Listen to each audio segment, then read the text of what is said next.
something about the lost Kenya talent of our community who contributed in so many fields, especially in the subject of language and literature. And his name is Bhoben Nardi.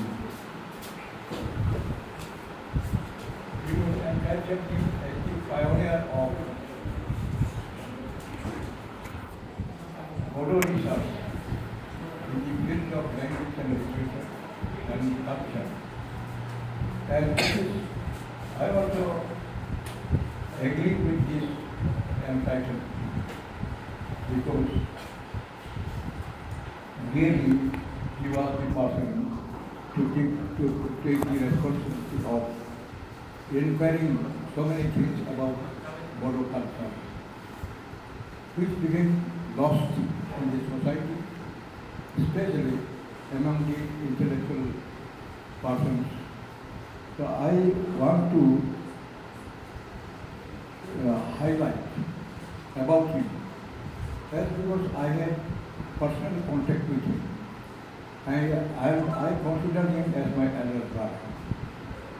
From 1964 to 1967, I had been a Cotonou, and from 68 to 69, as a student of university, PG student, Guwahati. During that time, I occasionally visited the residence of Bhoben Nardi, and he welcomed me and respected me also, as well as my subject of inquiry was also about the art and literature and culture of the Bodo people. You have invited me to share with you. You know something about this personality? First, I will tell you about his short life speech of Bhoben Nardi.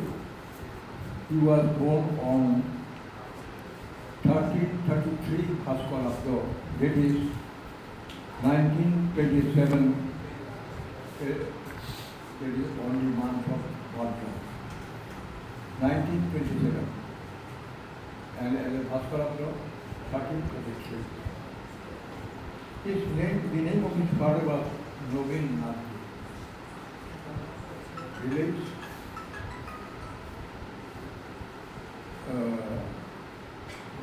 Village is Khura Gami, near Ohio. Because by that time, it was united, undivided border district. Later, he shifted along with his father to Dabolpur, and then again to Guwahati.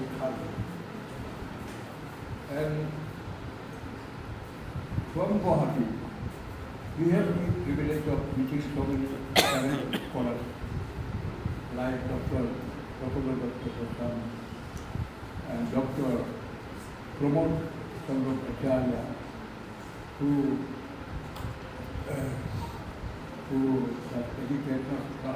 wrote the descriptive analysis of Bodo language. And from the writing of the descriptive descriptive analysis of Bodo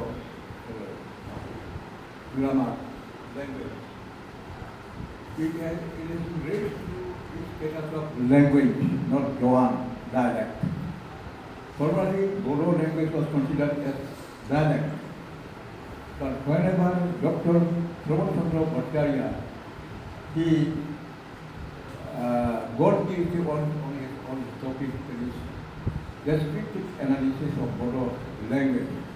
From then on, Bodo language was recognized as the language, and later, as you know now, it has become the one language of the 8th schedule. In this regard of Bhoben Nardi, he had an immense contribution along with P.C. Bhattacharya. I should a bit highlight about his father, Nobin Nadi, as per informed by his neighbors. He was an Oscar, what's that name? Master. Director of drama, writer of drama, in so many things, prevalent of the time among the Boro society. He knew so many things in the field of the music and art. And Bhupen Narji, he inherited so many ideas from me also. He was interested in music. He was also interested in dancing. He was mainly interested in the field of music.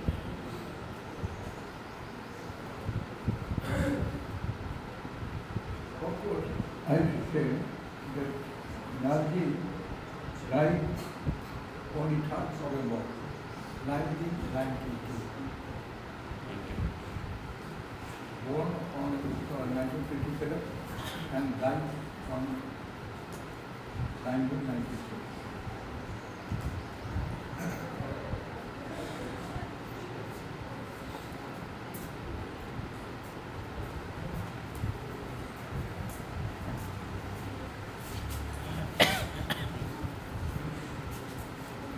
Bhupen Narji was, that's to say, very fortunate enough to meet the scholastic circle of God. The most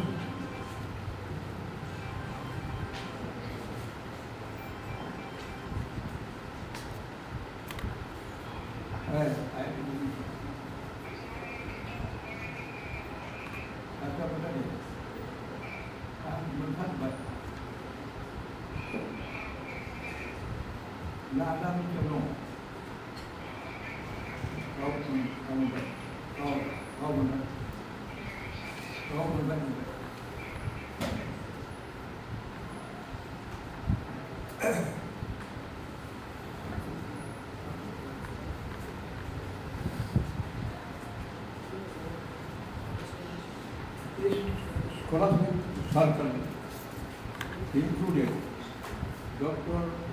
Professor Dr. Goswami, the Dean of Law Studies for the University, and Dr. P.C. Professor Bhattacharya. Although Narji was also not only an instrument at his earlier time to support the field work of thesis work of Dr. Pramod Chandra Brahma. He became dear and dear one to both the scholars. Dr. Pramod Chandra Brahma, he said, as said by Dr. Pramod Chandra Brahma about his Bhattacharya, more lover, more গাছ সার করে বাজি থকা মোৰ জীৱনত পাহৰিব নোৱাৰা সহায়ক বন্ধুবৰ doctor Pramod চন্দ্ৰ ভট্টাচাৰ্যও কৃতজ্ঞতা জনালোঁ। In connection with writing of Boro Rao, Boro Bhasha, when he wrote this treatise, then he uttered these words in his own way, and from this statement we can know that he was not only assistant, not only informant, but he was close friend of Dr. And he had a strong connection with many great scholars of Calcutta also. And taking as the pioneer. He some scholars will go into deep way to find out or to highlight his ideas and his efficiency.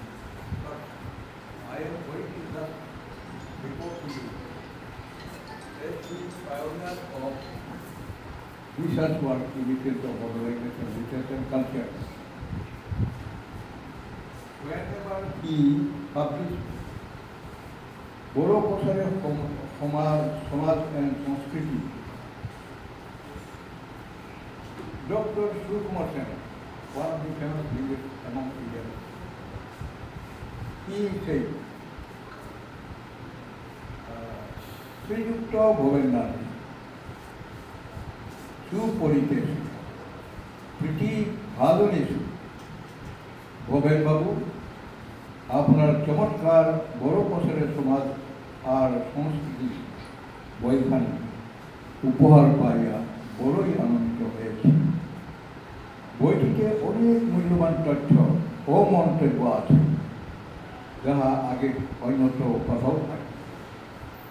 আশা করি গ্রন্থখানি যতটি সমাদর করে। আশা করি সপরিবারে ভালো আছেন। প্রমোদবাবু কেমন আছেন? আমার আশীর্বাদ রাখবেন। এটি শুভাকাঙ্ক্ষী শ্রী সুকুমার সেন। Then we have ability to know in this line, বইটিতে অনেক মূল্যবান তথ্য ও মন্তব্য আছে।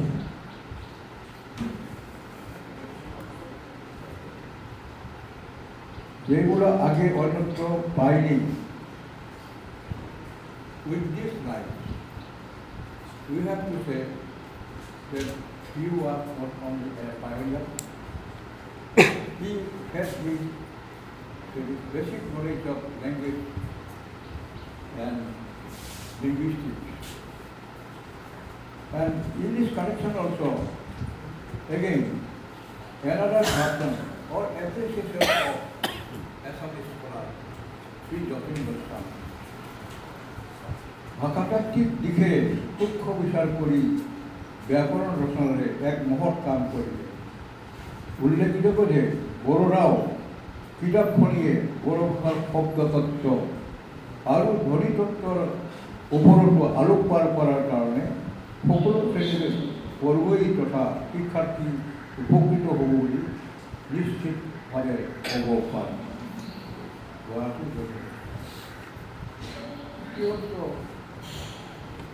appreciated sincerely about the writings of Bhavendra. Again, I have to quote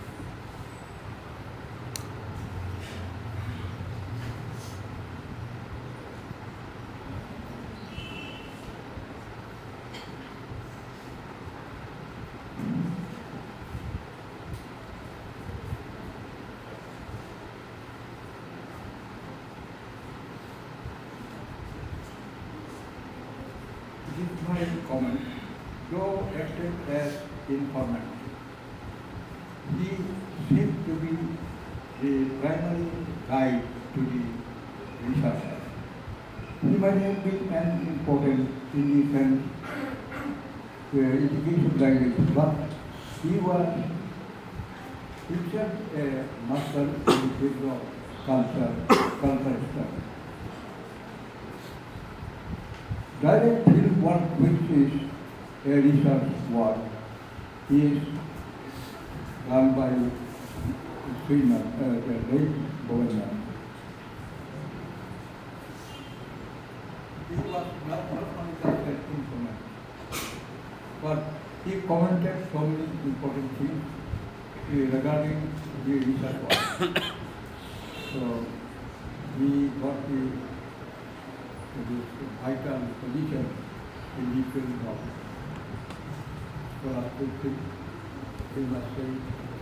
But whenever you will go through the books written by Bhavan Nadu, you will have fundamental things, basic things, which are the basis of modern investigation. Because he went in so many places. At the time it was not possible for a person to go into the field work. For example,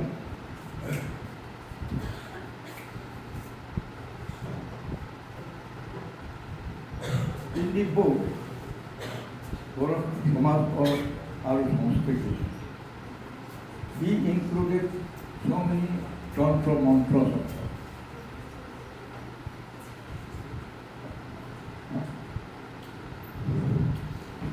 এটা সমাজ আৰু সংস্কৃতি বুলি ক'লে বহুত কথা ইয়াত সোমাই থকা যায়। সেইকাৰণে যিহেতু এই অসমত জনগোষ্ঠীৰ মানুহবিলাক হিষ্টৰিয়ানবিলাকে কয় যে আগত এই ইণ্ডো-মংগোলিক মানুহবিলাক বেছিভাগেই বৌদ্ধ ধৰ্ম গ্ৰহণ কৰিছে। আৰু আপোনালোকে প্ৰথমসকল জানে যে যেতিয়া বৌদ্ধ ধৰ্ম পঠন হয় বা যিকোনো ধৰ্ম পঠন কৰে তেতিয়া কি কৰে এই তন্ত্ৰ মন্ত্ৰত পৰিণত হয়। বেদাদি বেদাদি নাই ঠিক এনেকুৱা পৰ্যায়ত আছে, যাৰ কাৰণে এই বড়ো সমাজতে ইয়াৰ প্ৰভাৱ আছিল। আমি দেখিছোঁ, হয়তো এতিয়াও আছে। আৰু এইবিলাক কথা জানিবৰ কাৰণে ভূপেন নাথজীয়ে একেবাৰে মেঘালয়ৰ এই টিভি জিলা বা যিবোৰ ঠাইতে ভূটানতে চাৰিওফালে তেওঁ কি কৰিছিল, সময় কৰিছিল আৰু তেওঁলোকৰ লগ লাগি এইবিলাক অধ্যয়ন কৰিছিল আৰু গতিকে এইবিলাক কাম চব মানুহৰ নহয়, কিন্তু তেখেতে যেতিয়া বায়'ডেট হিচাপে এইবিলাকতে আমি অলপ টিচাৰ পাওঁ, ইয়াত তথ্য পাওঁ। মই এতিয়া ব্যক্তিগতভাৱে ভূপেন নাথজীৰ এজন তেওঁৰ ব্যক্তিত্ব সম্পৰ্কে এবাৰ কিছু পাৰ্চনেলিটি এইটো অলপ ক'বলৈ বিচাৰোঁ। কাৰণ যিকোনো কৰ্মকাণ্ডৰ ভিতৰত এটা ব্যক্তিৰ প্ৰভাৱ, ব্যক্তিত্বৰ কথা আহি পৰে। সেইটো ক'লে আপোনালোকে ভাবি আৰু এই বিষয়ে ধৰক গুৱাহাটী ইউনিভাৰ্চিটি আমি চলা কৰিব লাগিব। We must be very regulated to the Guwahati University because whenever Guwahati University was established, started in the year 1948, then its mission and vision was to improve, to protect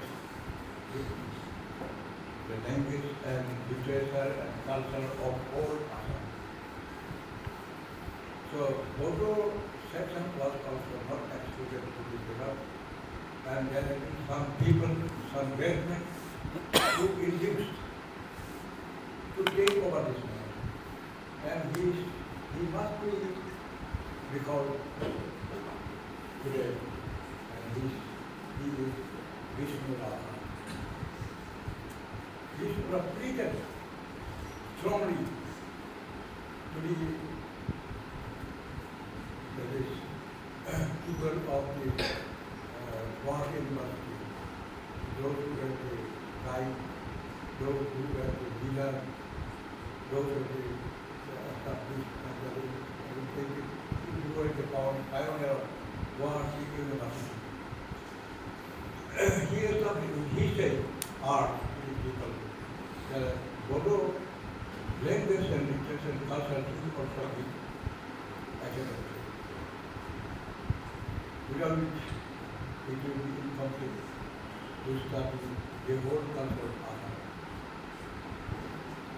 In the residents of Bhogennath, once they met together, not only once, they made some adda also, drinking and taking, especially at the time of Vaishak, Bihu. Intoxicated Israel shape community and say, you the intellectual people of Assam, especially the Brahmins, you destroyed the Bodo people. But it is also your duty to revive, you enliven the people, otherwise I shall give you curse. You will not be get the escape from my curse. That was what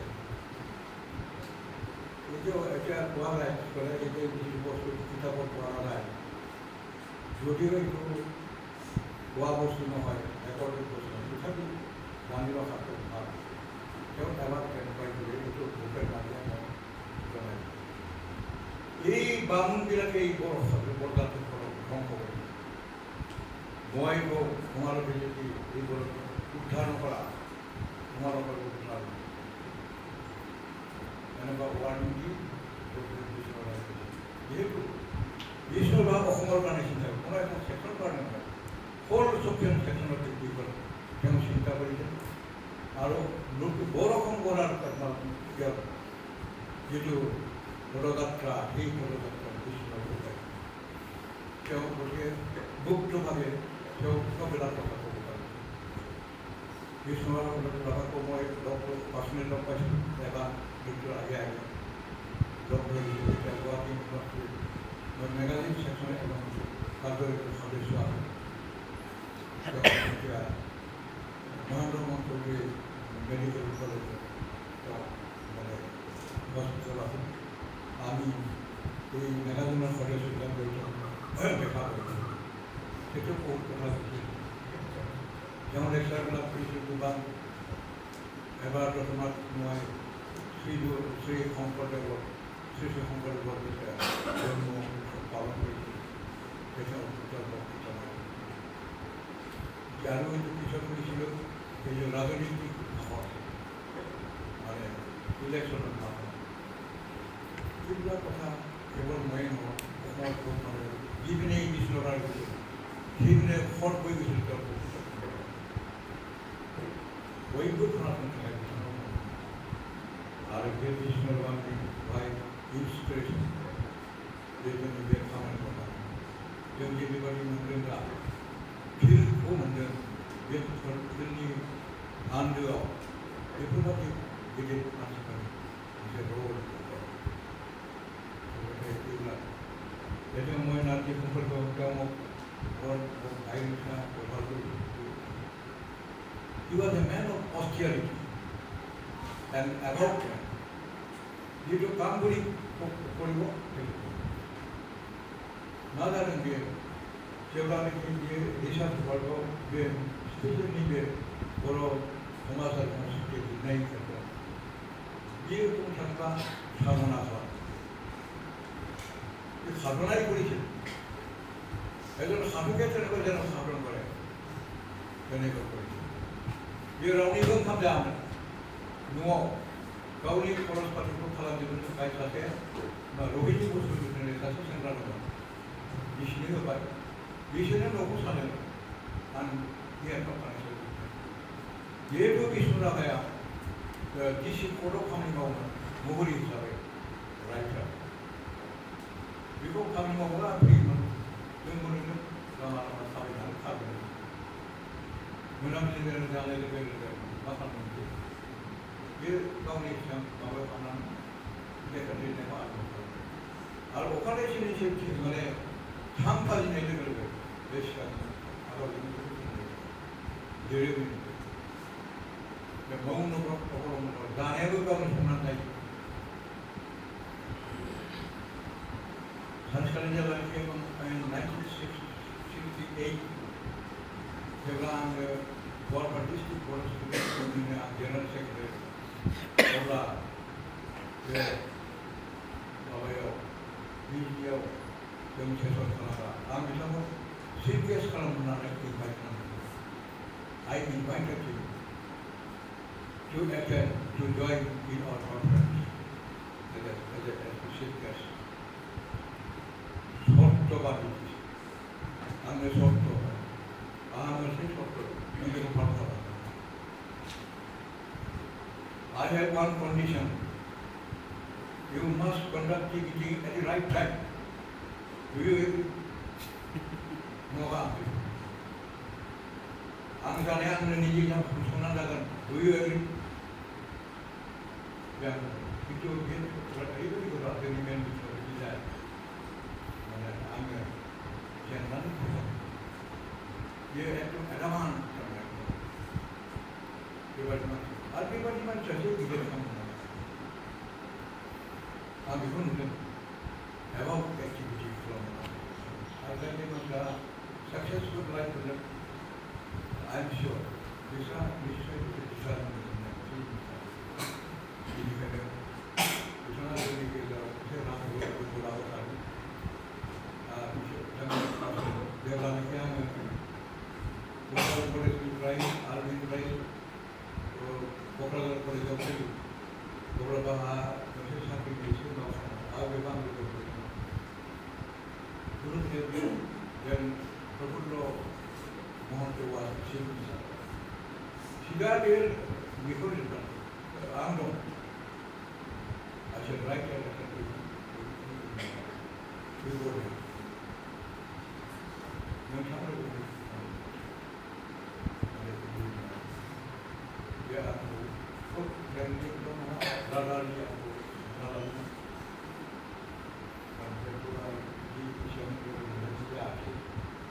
Still I remember you, not only doing but this work, this activities, this mental makeup, everything is not other बिथांनि जोनोम जायगा बिथांनि जोनोम तारिखखौ लानानै मैया सानसेनि जोंहा बन्द' आंथ' नट present 10 people I will my contract. I contract. But how could you you need to live in a final Indra would be out of the man. Didn't want to go for that. I was in the system here. Journey generation. Hard, Mavasimra Abu, Abu, we must be that historical consciousness. Or it is the historical consciousness. We are in this over. It is our main drawback. I want the main drawback. You know, BJP is a woman in the mass under the money all comprehensive, but book day. There is no problem for all. Where only for Hanum Pai, Barumi to President. Swiss TikTok Tony Bray Aram Colombian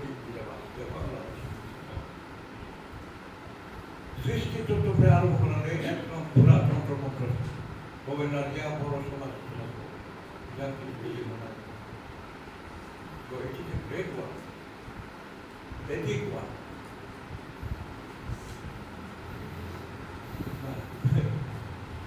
That's your number. जागोन That's your number. सोंनोसै सार माखासे सोंनोसै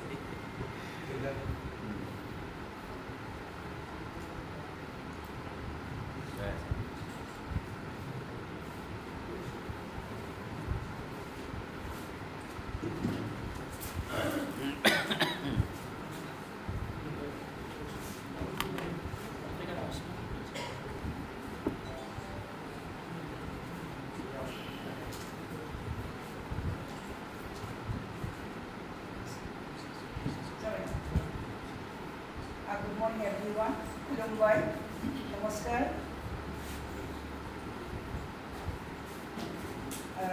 আজিৰ এই বিশেষ অনুষ্ঠানত আমাৰ সাহিত্যিক গৱেষক,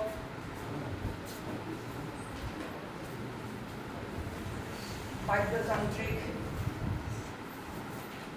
প্ৰয়াত ভৱেন নাৰ্জীৰ সোঁৱৰণত ভৱেন নাৰ্জীৰ বিষয়ে বহলাই ক'বৰ কাৰণে আজি আমাৰ ৰিনাউণ্ড ৰাইটাৰ সু-সাহিত্যিক ডক্টৰ সুৰত নাৰ্জাৰী ছাৰক ইয়াত আমন্ত্ৰণ কৰি আনিছে আৰু অলৰেডি ছাৰে বহুত কথাই ক'লে। ইয়াত উপস্থিত বুৰঞ্জী বিভাগৰ মুৰব্বীৰ লগতে সকলো অধ্যাপক অধ্যাপিকাসকল, গৱেষক গৱেষিকা, ছাত্ৰ ছাত্ৰীসকল, লগতে মোৰ মৰমৰ ছাত্ৰ ছাত্ৰীসকল, ভৱেন নাৰ্জী যাৰ বিষয়ে ক'লেও মানে শেষেই নহয়। যিমানেই ক'ব সিমানেই মানে ওলাই থাকিব। মই পাৰ্চনেলি লগ পাবলৈ সক্ষম হোৱা নাই, কিন্তু যেতিয়া তেওঁ 1985ত অসম গণ পৰিষদ দলৰ গভৰ্ণমেণ্ট গঠন হৈছিলে, তেতিয়া তেওঁ MLA আছিলে আৰু এই 1985ত মোৰ দেউতায়েও MLA হৈ জিকি গৈছিলে। আৰু মোৰ দেউতা আৰু এই ভৱেন নাৰ্জী, দেউতাই কৈ থাকিছিলে মোৰ আগত বা আমাৰ আগত, মানে ভৱেন নাৰ্জী মানুহটো মোৰ নিচিনা, এই জলঙালৈ মানে ফুৰে আৰু তেওঁলোকৰ কোনো গাড়ী নাই, ঘোঁৰা নাই। এই ৰিক্সাত উঠি এছেম্বলিত যাব, এই এছেম্বলিৰ পৰা শেষ হ'লে ৰিক্সাত উঠি নিজৰ কোৱাৰ্টাৰত আহিব। দেউতা এনেকুৱা আছিলে। কিন্তু আমাৰ ভৱেন নাৰ্জী, তেওঁৰ ঘৰ খাৰগুলিত আছিলে, গুৱাহাটী খাৰগুলিত আছিলে। তেওঁ এই কোৱাৰ্টাৰত থকা নাই, খাৰগুলিৰ পৰা অহা যোৱা স্কুল এছেম্বলিলৈকে অহা যোৱা কৰিছিলে। আৰু সেই কামবোৰ কথা বতৰা মোৰ দেউতাৰ লগত খুব মিলিছিল বুলি আমাৰ আগত কৈ আছিলে। যিয়ে নহওক, মই ইনডাইৰেক্টলি লগ পাবলৈ সক্ষম হ'লোঁ, মানে ডাইৰেক্টলি লগ পাবলৈ মই সক্ষম নহ'লোঁ, সেইকাৰণে মই দুখিত। যিয়ে নহওক, মই অলপমান লিখি আনিছোঁ। ছাৰে অলৰেডি বহুত কথাই ক'লে আৰু মই বহলীয়াকৈ একো নাই বুলি মই ভাবিছোঁ। তথাপিও মই মোক মাতিছে যেতিয়া মোকতো ক'ব দিবই বুলি মই একেবাৰে খুচৰি মানে অলপমান ক'ৰবাত যিকেইটা পালোঁ এই মানে লিখি আনিছোঁ আৰু সেইটো গাই শুনাবলৈ মই আগবাঢ়িছোঁ। সাহিত্যিক পেঞ্চনাৰ, সু-সাহিত্যিক গৱেষক, ভাষা সংস্কৃতিৰ সাধক ভৱেন নাৰ্জীৰ জন্ম হৈছিল ভাস্কৰাব্দ 1333। মই অসমীয়াত ইমান নাহে দেই। 1333 চনৰ 13 ভাদ মাহত। ছাৰে কৈছে ইংৰাজী 1927, কিন্তু মই যিখন কিতাপটো মই পাইছিলোঁ তাতে লিখা আছিলে 1926। আৰু এই ডেটটো ইংলিছত কি মাহ হ'ব সেইটো মই গম নাপাওঁ। 13তেই দিছে আৰু ভাদ মাহৰ 13 বুলি দিছে। তেওঁৰ জন্ম হৈছিল গোৱালপাৰা জিলাৰ খোলাগামী। খোলা মিন্স দক্ষিণ, অসমীয়া দক্ষিণ, ইংলিছত চাউথ। খোলাগামী চৰকাৰৰে ৰেকৰ্ড মতে গাঁওখনৰ নাম ভবাৰীপুৰ।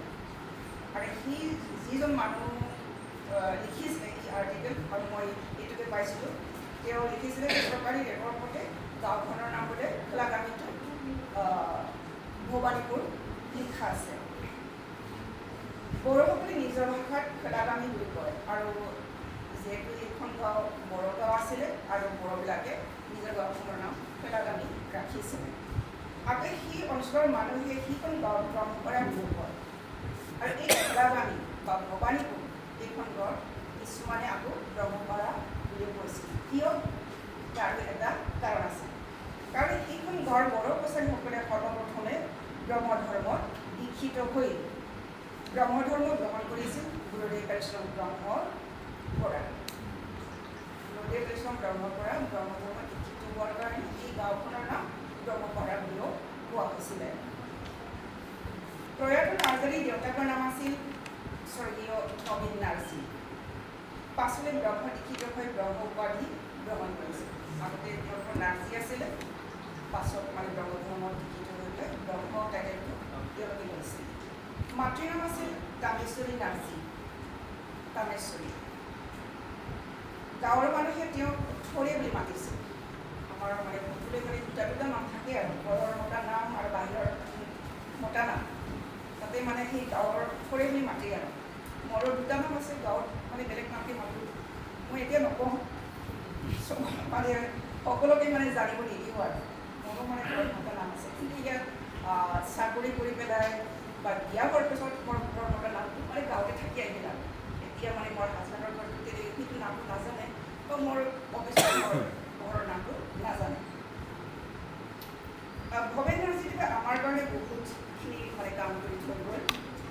তেওঁ 1946 চনৰ পৰা 1948 চনলৈ গোৱালপাৰা জিলাৰ পুখুৰীপাৰা গাঁৱত থাকি সেই অঞ্চলৰ বড়ো বা আন জনজাতিসকলৰ কাৰণে স্কুল, ৰাস্তা আদি নিৰ্মাণ কৰা কামত নিজকে মানে লাগি ধৰিছিল।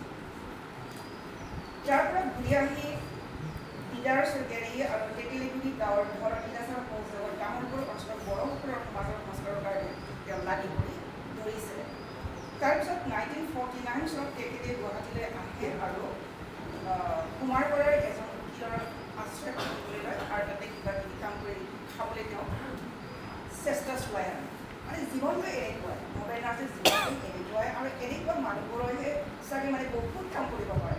আমাৰ নিচিনা এই এটা অফিচত বহি থাকি একেবাৰে দিনটো সেই অফিচতে বহি কাম কৰা মানুহবিলাকৰ ইমানবোৰ আমি কাম কৰিব নোৱাৰিম।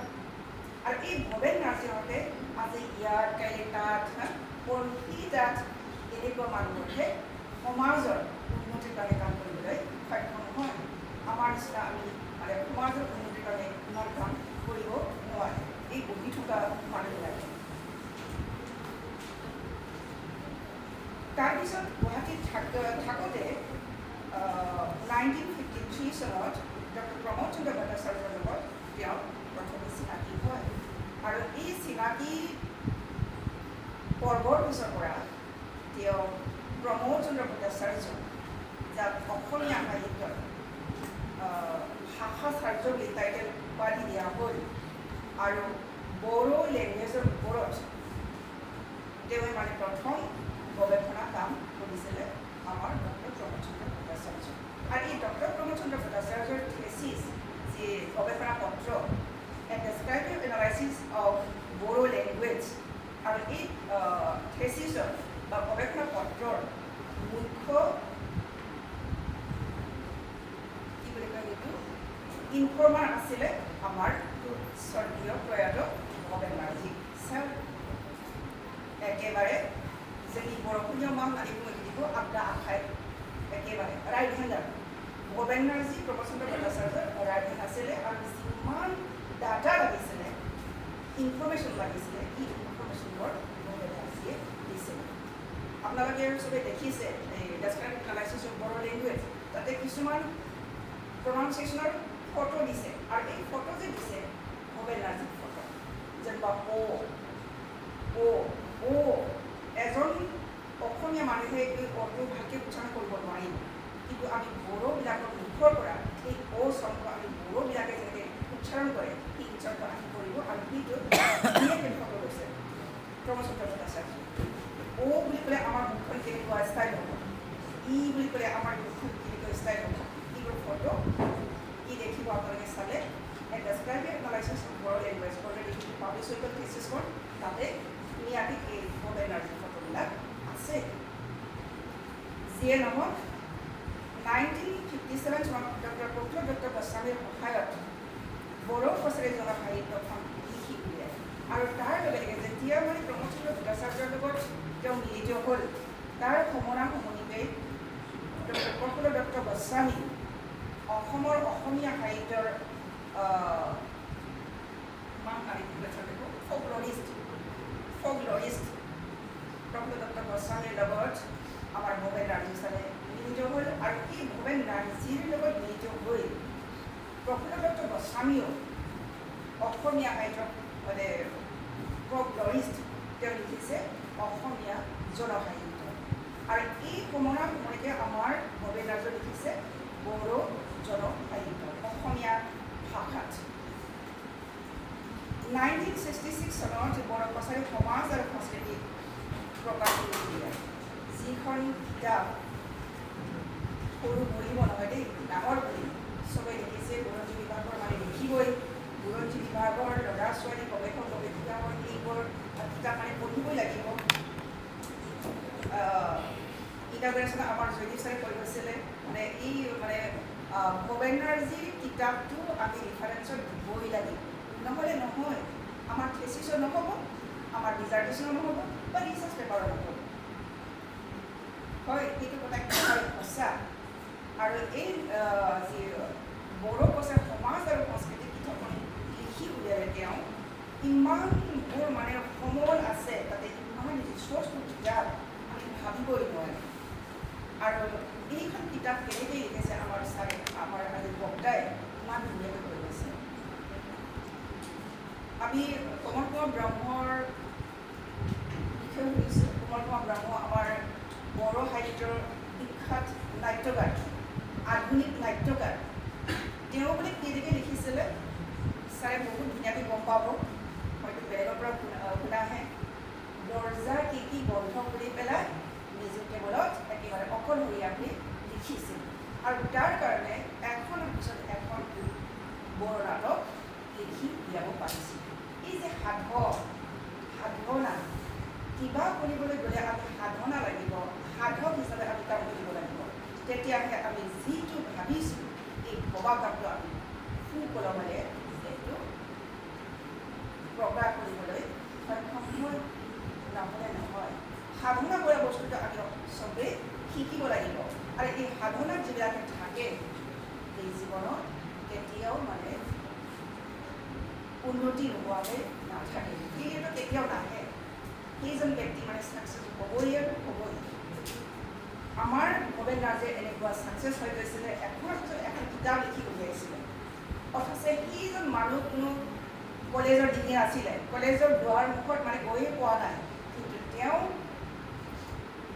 বিখ্যাত স্কলাৰসকলৰ লগত মিলিত হ'ব পাৰিছিলে। ইনফৰ্মাৰ আছিলে, যেনে ৰবাৰ্ট শেফৰ্ড আছে, এছ.কে. চেটাৰ্জী, সুনীতিময় চেটাৰ্জী, আমাৰ প্ৰমোদ চন্দ্ৰ ভট্টাচাৰ্য, প্ৰফুল্ল দত্ত গোস্বামী, আৰু বহুত তেনেকৈ কিবা কিবি নামবোৰ মই কিতাপত পাইছিলোঁ। তেওঁলোকৰ কাৰণে আমাৰ ভৱেন নাৰ্জীদেৱে কি আছিলে, ইনফৰ্মাৰ আছিলে। যিবোৰ কাম আমি আজি মানে ভাবিবই নোৱাৰে। আমি কেতিয়াবা মানে আমি নিজেই আৰু মেডাম আপোনাক মই এটা বুজিব বিচাৰিছোঁ, আপুনি সময় দিব পাৰিব? নাই, মই এইটো একদম সময় দিব নোৱাৰিম। আমাৰ উত্তৰটো এনেকুৱা হ'ব, আৰু এনেকুৱা উত্তৰ দিওঁতে আমি জীৱনত কি উন্নতি কৰিব পাৰিম? এইবিলাক আমি ভৱেন নাৰ্জীহঁতৰ পৰা, ছাৰহঁতৰ পৰা আমি শিকি ল'ব লাগে। তেতিয়াহে আমি জীৱনত ছাকচেছ হ'ম, উন্নতি হ'ম। তাৰপিছত কি লিখি উলিয়ালে, 1971 চনত প্ৰমোদ চন্দ্ৰ ভট্টাচাৰ্যৰ লগত বড়ো অসমীয়া অভিধানখন যুগুত কৰিছিল। আৰু এই যে ইনফৰ্মাৰ হিচাপে কাম কৰিছিলে, এই সময়তে কি কৰিছিলে, প্ৰমোদ চন্দ্ৰ ভট্টাচাৰ্য আৰু আমাৰ ভৱেন নাৰ্জী বড়ো অসমীয়া ডিক্সনাৰী এখন প্ৰস্তুত কৰিছিলে, কিন্তু এইখন কিতাপ চাগে এতিয়ালৈকে নুলিয়ালে। অসম প্ৰকাশন পৰিষদত দিয়া বুলি তেওঁলোকে কৈছিলে, কিন্তু আজিলৈকে মই বজাৰত দেখিবলৈ পোৱা নাই। যদি এইবিলাক কিতাপ যদি আমি পাব্লিছ কৰিব পাৰোঁ, তেতিয়া বহুত কথাই আমি জানিবলৈ পাম, আৰু তেওঁলোকে কিমান কাম কৰিছিলে নিজক উচৰ্গা কৰি পেলাই এইবোৰ কথা আমি বহুত শিকিবলৈ পাই যাওঁ।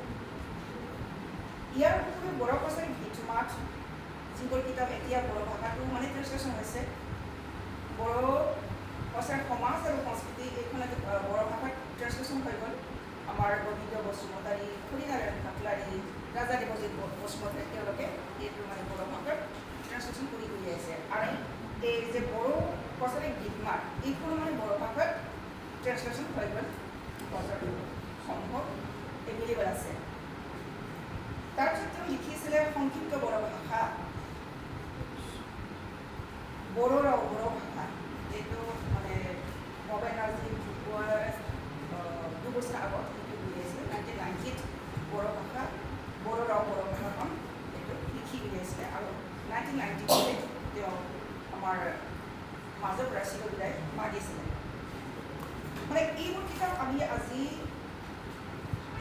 কৰাৰ দৰকাৰ মানে बेफोर बिजाबनि जोङो दिनैहाय बेसेन होनांगौ बेसेन सुनांगौ बेफोर बिजाबाव ओरैबायदि डाटा दङ ओरैबायदि बिथांमोनहा लिरनांदों बेफोर बिजाबखौ जों दिनैनि मानसिफ्रा जों रावबो मा खालामनो हाया सानगारनानै थानो हाया बेफोरखौ जों दिनैहाय जखा सुनांगोन बेसेनथि होनांगोन आरो बिथांनि सायाव जों दिनैहाय जेसेबां हायो एसेबां रिसार्च खालामनांगोन এইকাৰণে মই বুৰঞ্জী বিভাগ বা হিষ্ট্ৰী বিভাগক অনুৰোধ জনাওঁ যাতে উঠি অহা ছাত্ৰ ছাত্ৰীসকলে আজি অকল ভূপেন নাৰ্জীৰ বক্তৃতা উৎসৱতে শেষ হ'ল বুলি ভাবিব নালাগে ইয়াৰ আৰু কিবা কৰিব পাৰোঁ নেকি ভূপেন নাৰ্জীৰ ওপৰত আমি মহিলাই আৰু আলোচনা কৰিব পাৰিম নেকি বা ৰিচাৰ্চ কৰিব পাৰিম নেকি উলিয়াই ল'ব লাগিব বা উলিয়াই কাম কৰি যাব আপোনালোকে মই সকলোকে অনুৰোধ জনাইছোঁ তেতিয়াহ'লেহে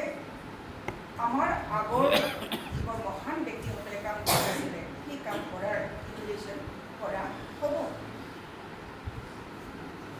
এই ভূপেন নাৰ্জী ব্যক্তিজন এই মহান ব্যক্তিজন লাইফত কি শিকিছিলে লাইফ ইজ ৱাৰ কিতাপটো আছে ছাৰে জানিব আমাৰ ষ্টুডেণ্টে জানিব বুজম তিলকমলে জানিব গীতাত এই বাক্যবান আছে আৰু এই বাক্য মোৰ মানে ইনস্পিৰেশ্যন বাক্য যে লাইফ ইজ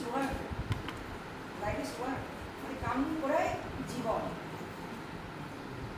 মিন্স কৰ্ম আমি কৰ্ম কৰিবই লাগিব কৰ্ম কৰিলেহে আমি ভালকৈ জীয়াই থাকিব পাৰিম বা নিজৰ জীৱনৰে আমি উন্নতি কৰিব পাৰিম লাইফ ইজ ৱাৰ কথাৰ সাধক এই মহান ভাষা গৱেষকে ডক্টৰ প্ৰমোদ চন্দ্ৰ ভট্টাচাৰ্যৰ এ ডেছক্ৰিপটিভ এনালাইচিছ অফ বড়ো লেংগুৱেজৰ মুখ্য ইনফৰ্মাৰ হিচাপে কাম কৰি দিছিলে আৰু যাৰ কথাটো আমাৰ প্ৰমোদ চন্দ্ৰ ভট্টাচাৰ্য ছাৰে নিজৰ যিমানবোৰ কিতাপ উলিয়াইছে এই কিতাপৰ সদায় ভূপেন নাৰ্জী নামটো মানে উল্লেখ কৰি গৈছে আৰু কিতাপত তেতিয়াহ'লে এইবোৰ কথাৰ পৰা আমি জানিব পাৰিম যে প্ৰমোদ চন্দ্ৰ ভট্টাচাৰ্য এই ভূপেন নাৰ্জীদেৱে কিমান মানে ডাটা যোগান ধৰি দিছিলে তাৰপিছত আমি ভূপেন নাৰ্জীৰ বিষয়ে আৰু আমি পাব পাৰোঁ যে 1955-56 চনত পুনে ডেকান কলেজত অনুষ্ঠিত স্কুল অফ লিংগুইষ্টিক্সৰ প্ৰশিক্ষণৰ কালতো তেখেতে বড়ো ভাষাৰ তথ্যদাতাৰূপে নিযুক্তি পাইছিল আৰু এই স্কুল কলেজৰ আমি আজি ভাবোঁ এই মই মেট্ৰিক পাছেই হোৱা নাই মই আৰু সেইটো কাম কৰিব পাৰোঁনে মোৰ আৰু কিয় ইয়াত যাম এনেকৈ ভবা হয় আৰু কিন্তু তেতিয়া আমাৰ ভূপেন নাৰ্জীয়ে তেওঁ বেচেৰা মেট্ৰিক পাছে নহয় তথাপিও তেওঁ ক'ত গৈছিলে পুনে গৈ পাইছিলে আৰু তাতে ৰবাৰ্ট ছেফাৰ আৰু কোনটো আছিলে মই নামটো এতিয়া পাহৰি গ'লোঁ দেই ৰবাৰ্ট ছেফাৰ এই কিছুমান মানে মিছনাৰীজ হঁতৰ লগত তেওঁ লগ লাগি এই যে স্কুল অফ লিংগুইষ্টিক্স কামৰ কাৰণে বড়ো ভাষাৰ বড়ো লেংগুৱেজৰ মানে ডাটা ইনফৰ্মাৰ হিচাপে তেওঁ নিযুক্তি দিয়াইছিলে আৰু তেনেকৈ তেওঁ মানে ৰবাৰ্ট ছেফাৰহঁতৰ যি কাম এই কামটো সফল কৰি দিয়াইছিলে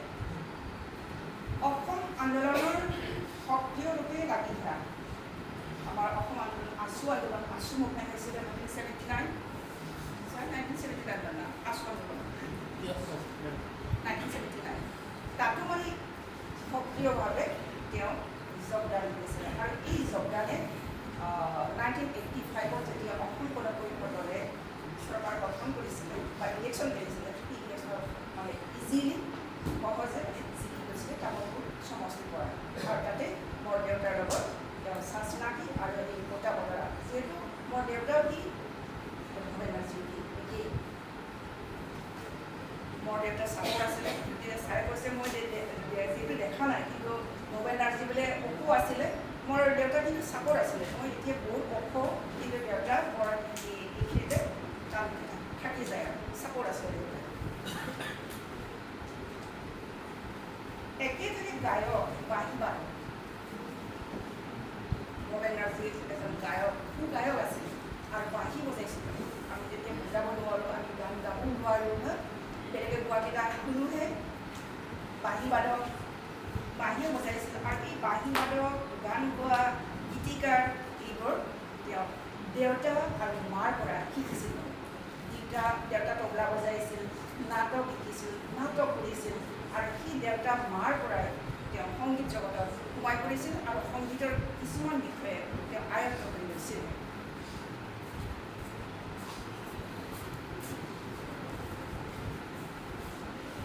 আৰু কি ক'ম আৰু বহুত কথাই কৈ গ'লে দীঘলীয়া কৰিব চাগে ন আৰু বেছি নকওঁ এইখিনিয়ে আৰু এই মহান ব্যক্তিগৰাকীয়ে আমাৰ মাজৰ পৰা চিৰবিদায় মাগিলে 1992 চনৰ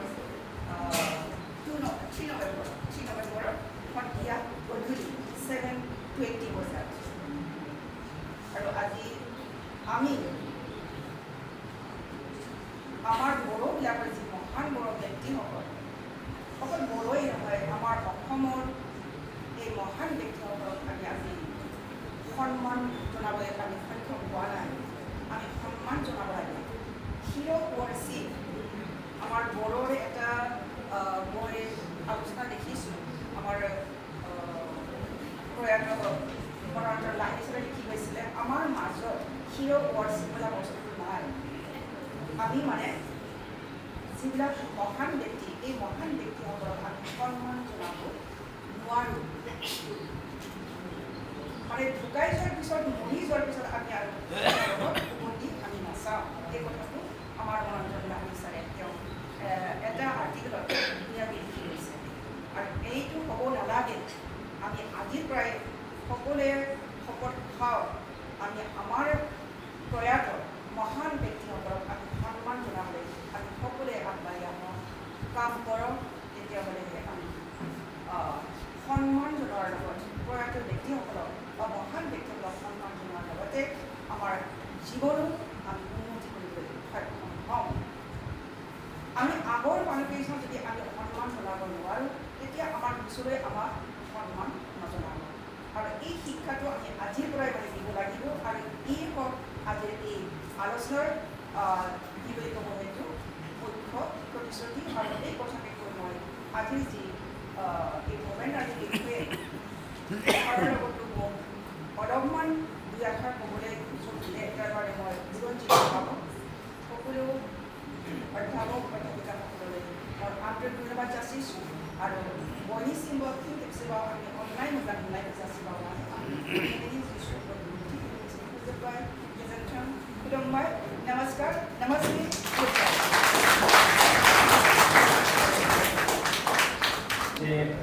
इंटरेक्शन लागोन सार मेडाम तो गिबियावनो आङो सारनिसिम जोबोद साबायखर होनो लुबैदों जे मोनथाम खोथाखौ खोनानानै आरो बे कन्डिशन होजादों सारा दा मोनसे संनाय जानायनि बेलायाव जानाय लोंनायनि बेलायाव ना सार टाइमिं पांक्चुअलिटी औ बे कन्डिशन होजादों बेनिफ्राय ब्राह्मिनफ्रा बर'फोरखौ फोजोबदों होननानै बियो रायदों आरो ओमफ्राय लोगोसे मोनसे नुबावदों आङो बिष्णु राभाखौ रायखांदों सारा बेजों लोगोसे थ' बे मोनथाम माबानि थाखाय थ' भबेन नार्जीखौ बे नोजोरजों नायफिननो नाजागोन सार जोंबो आरो जोबनायाव नैबेखौ दा मेडामनिफ्राय कारेक्ट खालामनो हादों आङो सार आंनो लाइजाम लिरदोंमोन भबेन नार्जीया प्रफुल्ल कुमार महन्तनिसिम दा आन्दलनजों मेडाम रायखांनाय लोगो लोगो सासे आन्दलननि माने गोख्रों सोद्रोमा बेखौ होननानै हमनो हादों आरो बिसोरनि रिलेसनखौ आङो हमनांदों आरो जिखि जाया मानो दा जोंहा एसे इन्टारेक्शन लागोन सारहाबो गोबां कुइसन थानो हागौ साराबो सासे बर'नि क्रिटिक होनजायो दा लेंगुवेजनि बेलायाव रुस्तम सारा गोबां कुइसन दं जानांगौ ओमफ्राय स्टुडेन्टफ्राबो सोंनो हागोन specially I request scholars okay those who are doing research regarding society polity economy of the Bodo they might have many questions so you may raise your questions here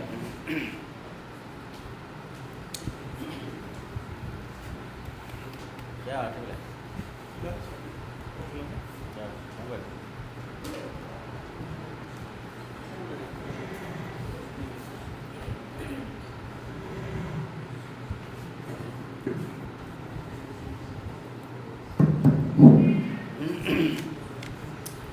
गिबियावनो डक्टर सुरत नार्जारि सार आरो doctor Indira madam निसिम जोंनि मोजां मोननाय सिबिनायखौ साबायखर बावग्रोबाय।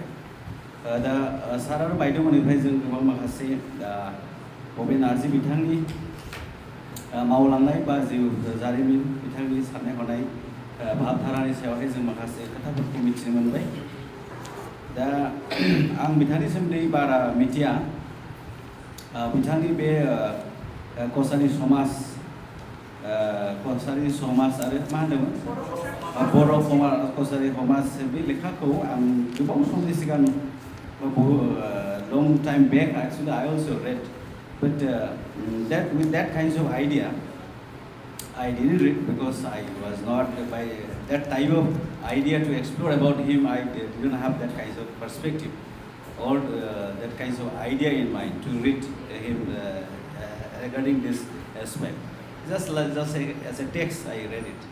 So anyway, so we are happy, or I am personally happy to know some of the new ideas or new information about this distinguished scholarly figure who basically started basically the academic journey or academic investigations of Bodo culture or Bodo language or the Bodo as a community.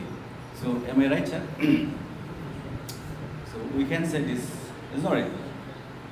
So am I right to state that he was the beginner from our community to a kind of academic investigations on the Bodo culture, language and literature or community as a whole. So that means he had a good resource or good understanding of this particular community or the culture or the language. So we are happy, very, very happy to know that, sir. So I have some queries. First of all, we have come to know that from your lecture, from your talk, that he was not even matriculant. Then up to which standard he had a formal education? Up to which standard he had a formal education? बेयो बेसेबां फरायनायमोन सार जिहेतु जों मिथिबाय जे metric पासबो नङामोन मेट्रिकुलेटबो नङायसे तो गतिके किमान क्लासলৈকে किमान स्टैंडार्डলৈকে सारे पढिছে up to 10 up to class 9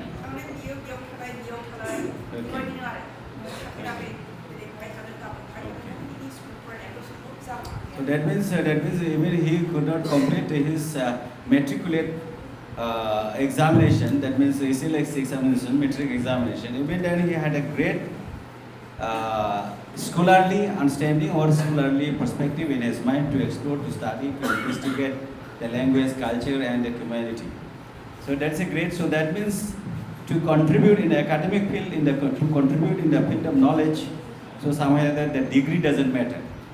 The degree doesn't matter. It is the inquisitive mind, the curiosity, or the desire to work or to do something, to contribute something. So this is the main thing. So degree is not a matter, because a person might have the highest of the highest qualification, but he might not have any contribution to the society, to the culture, or in the literature. Anyway, so then, sir, another thing I have. So you mentioned about. Oh, madam, I have a query from the madam. So you mentioned about Bodo Osomia Obhidan. That particular book was also written by Bhoben Narji. So this book is available, or it was not published? Oh, it was not published. Okay. Acha. Acha. 1994 ni baca. Ini ulau That means it is not known and it is not there available in the market. So that means it was not published. Okay. So now the thing is that how can we trace that manuscript and to bring it back to the publication? So I think we have to take a step. We have to take an initiative.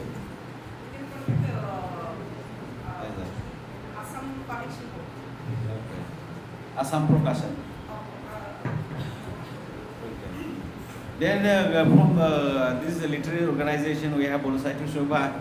So from those organizations, can we take initiatives to explore or to trace back that manuscript or other manuscripts if manuscripts are available, lying unpublished, with some publication, with some individuals, so we can take an initiative. মই শুনিছিলোঁ মানে তেওঁ অটোবায়োগ্ৰাফিও মানে লিখি গৈছিলে কিন্তু এইটো শেষ হ'লে নাই সেইটো 1992 তেওঁ ঢুকাই গ'ল তাৰপিছত এই বস্তুটো অটোবায়োগ্ৰাফিখন কি হ'ল না আধাৰলৈ হৈ গ'ল না কমপ্লিট হৈছিলে এইটো এতিয়ালৈকে আমি মানে নুশুনি যদি অটোবায়োগ্ৰাফিখন যদি প্ৰকাশ কৰি উলিয়াব পাৰিলেহেঁতেন আমি বহুত কথাই ছাৰৰ মানে কোম্পানীটো এইটো মানে আমি খুচৰি বিচাৰি চাব লাগিব Okay, thank you, madam. So I have another, basically in the form of proposal. In the form of proposal, I want to propose that maybe from Department of Bodo or maybe from the Department of History or from the other organization. So can we think about celebrating his birthday or his death anniversary with certain kinds of rituals and for this kinds of lecture series regularly, annually, a kind of this kinds of arrangement or proposition can we make when we go ahead, maybe from Board Department, from the history, or particular literary organization or agency we have the boss list, etc., etc. So can we think like this, that kinds of propositions as I want to propose in this house, so we